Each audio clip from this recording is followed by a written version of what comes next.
Tricia, I'll bet your neighbors are always wondering, what is she doing now? Oh, well, that's the talk I hear. Well, this time I'm increasing the size of this circle under the tree.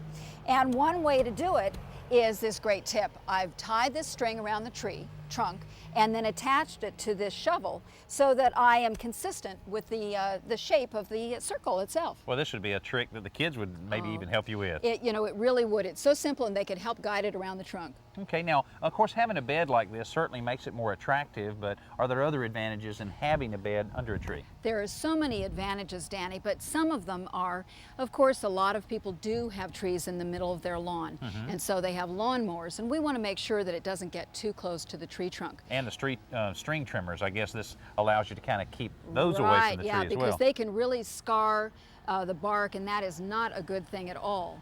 And then also you'll see that I have put down some mulch, and the mulch helps to keep some of the moisture in there as well. Now, is there a general rule as to how wide or how big around a circle like this should be? That's a very good point. When you start with a sapling or a small tree, you want to make sure that the tree circle is about the size of the drip line.